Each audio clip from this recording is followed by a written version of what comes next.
สวัสดีค่ะหมอขนมนะคะแพทย์หญิงภัทรชนนท์ อัศววรฤทธิ์ปัจจุบันนะคะก็เป็นแพทย์ผิวหนังความงามประจำอยู่ที่ Rosalind Wellness Center ค่ะนอกเหนือจากนี้นะคะก็ยังมีเพจให้ความรู้ในเรื่องของการดูแลสุขภาพผิวสวยง่ายๆสไตล์หมอขนมค่ะสำหรับวันนี้นะคะหมอก็จะมาแชร์นะคะเคล็ดลับในเรื่องของการดูแลสุขภาพผิวให้สุขภาพผิวของเราเนี่ยดูดีนะคะแล้วก็ดูสดใสนะคะไม่เป็นสิวใครนะคะที่กำลังสนใจนะคะในเรื่องของการดูแลสุขภาพผิวก็ตามมาฟังกันได้เลยค่ะ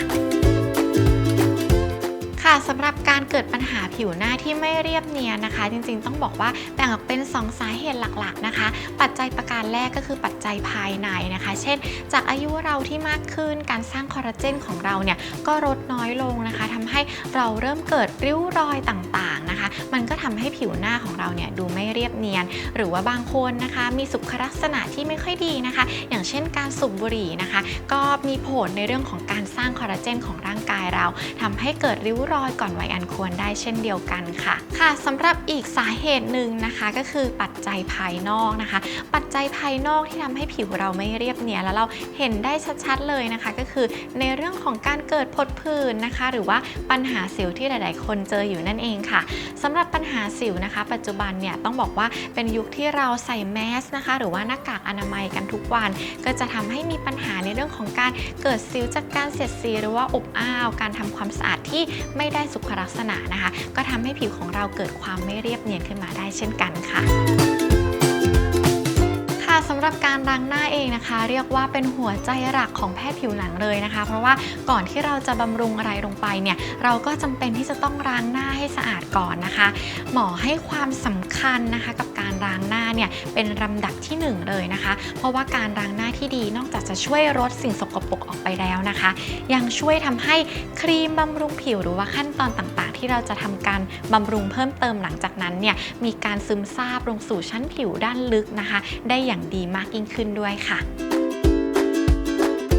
ต้องบอกว่าการทำความสะอาดผิวหน้าอย่างถูกต้องนะคะถ้าใครก็ตามนะคะมีการทาซันสกรีนนะคะสารกันแดดหรือว่าเมคอัพระหว่างวันนะคะเราก็ต้องเริ่มสเต็ปแรกนะคะด้วยการล้างเครื่องสำอางนะคะออกให้หมดจดก่อนนะคะด้วยการใช้ตัวเมคอัพรีมูเวอร์โดยตรงนะคะส่วนสเต็ปถัดมานะคะก็คือการล้างทำความสะอาดผิวหรือว่ากำจัดสิ่งสกปรกนะคะซากเซลล์ที่ตายแล้วรวมถึงความมันบนใบหน้าของเรานะคะด้วยการล้างหน้าอย่างถูกวิธีค่ะอย่างตัว Foreo เองนะคะก็ตัว Luna 3 เองเนี่ยก็เป็นอุปกรณ์นะคะที่ช่วยในเรื่องของการทำความสะอาดได้ลงลึกถึงรูขุมขนนะคะด้วยเทคโนโลยีที่เป็นเอกสิทธิ์ของเขาโดยเฉพาะตัว T-Sonic Pulsation ด้วยรอบสั่นถึง 8,000 ครั้งต่อนาทีนี่เองนะคะสามารถช่วยในเรื่องของการทำความสะอาดรูขุมขนรวมถึงสิ่งสกปรกที่เกิดขึ้นระหว่างบันบนใบหน้าของเราได้อย่างดีเลยค่ะ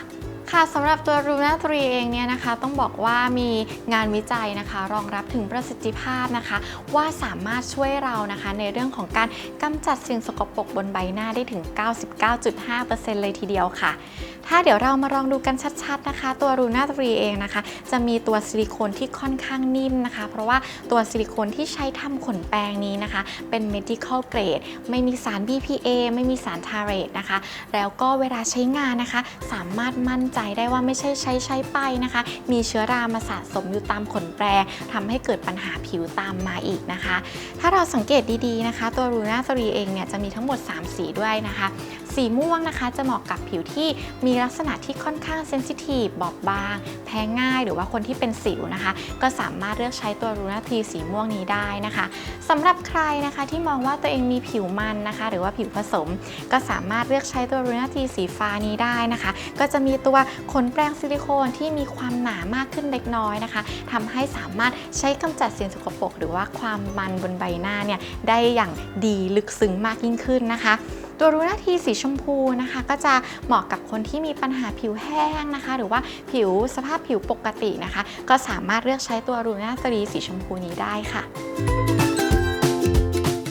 ค่ะต้องบอกว่าถ้าเปรียบเทียบนะคะว่าการล้างทำความสะอาดผิวหน้าเราเนี่ยด้วยการใช้มือเพียงอย่างเดียวนะคะอาจจะดีไม่เพียงพอนะคะเพราะว่าบางทีเนี่ยถ้าใครนะคะที่มีซอกร่องพับต่างๆเนี่ยค่อนข้างลึกนะคะแน่นอนว่าปลายนิ้วมือของเราเนี่ยลงไปทำความสะอาดไม่ถึงแน่นอนถ้าหากเรามีอุปกรณ์นะคะหรือว่าตัวช่วยในเรื่องของการทำความสะอาดผิวอย่างตัวรูนาตรีเองนะคะที่มีขนแปรงนะคะลงได้ทำความสะอาดลึกถึงรูขุมขนแล้วก็ยังสามารถนะคะปั่นตามซอกมุมนะคะร่องพับต่างๆของใบหน้าเราเชื่อได้ว่าหลายๆคนนะคะก็จะมีผิวหน้าที่ค่อนข้างสะอาดแล้วก็กระจ่างใสมากยิ่งขึ้นค่ะ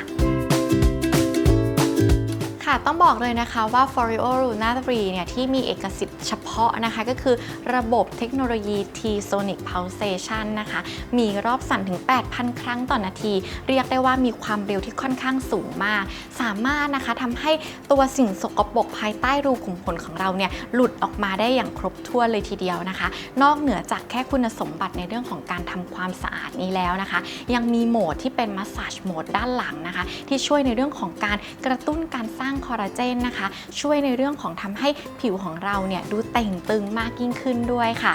สำหรับสภาพผิวที่แตกต่างกันออกไปนะคะตัวรูนาตรีเองเนี่ยก็มีทั้งหมด3รุ่นด้วยกันนะคะรุ่นสีม่วงนะคะก็จะเหมาะกับผิวที่มีปัญหาค่อนข้างบอบบางแพ้ง่ายหรือว่าเป็นสิวง่ายนะคะส่วนรุ่นสีฟ้าเองนะคะก็จะเหมาะกับผิวที่มีผิวค่อนข้างมันนะคะหรือว่าคนที่มีผิวผสมแล้วก็ใครนะคะที่เป็นผิวแห้งนะคะหรือว่าผิวธรรมดาก็สามารถเลือกใช้รุ่นที่เป็นรูนาตรีสีชมพูได้ค่ะ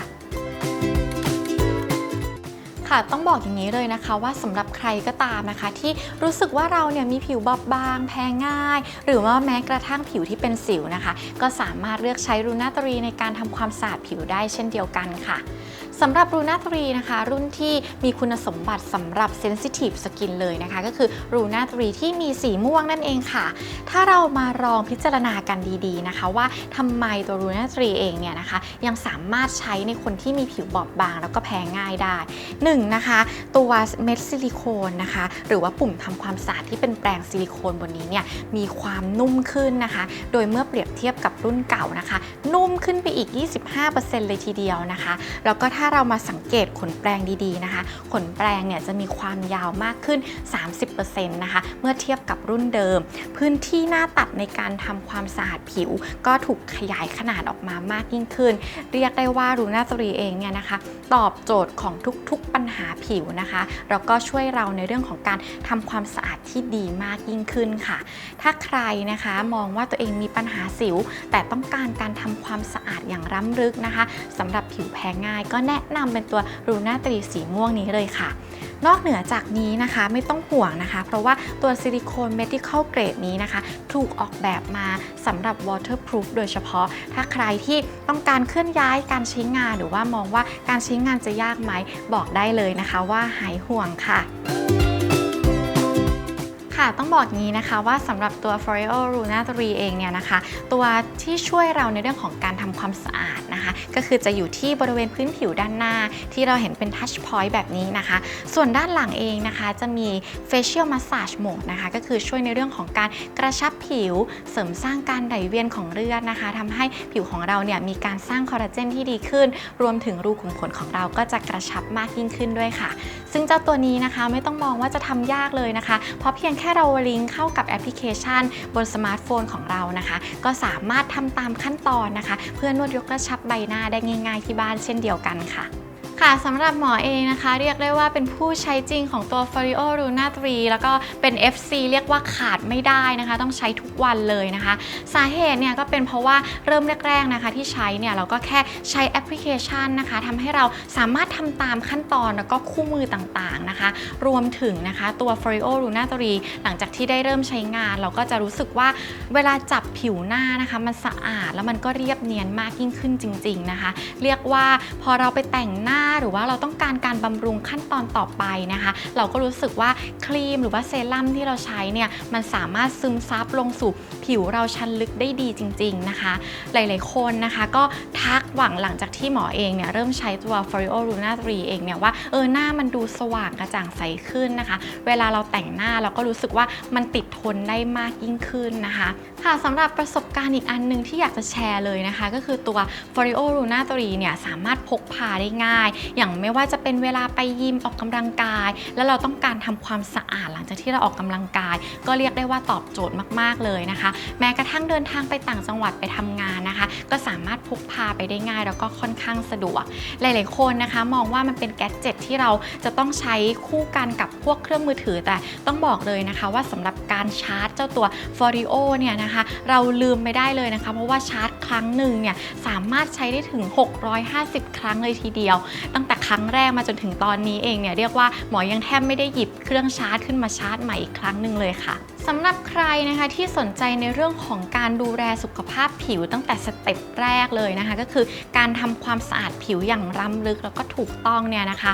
การใช้ตัว Luna 3 เองเนี่ยก็คิดว่าเป็นอีกอันนึงนะคะที่สามารถช่วยตอบโจทย์นะคะแล้วก็ไม่ว่าคุณจะมีลักษณะผิวเป็นแบบไหนนะคะผิวมันผิวแห้งหรือว่าผิวบอบบางแพ้ง่ายก็สามารถเลือกใช้นะคะให้เหมาะกับสภาพผิวได้ค่ะ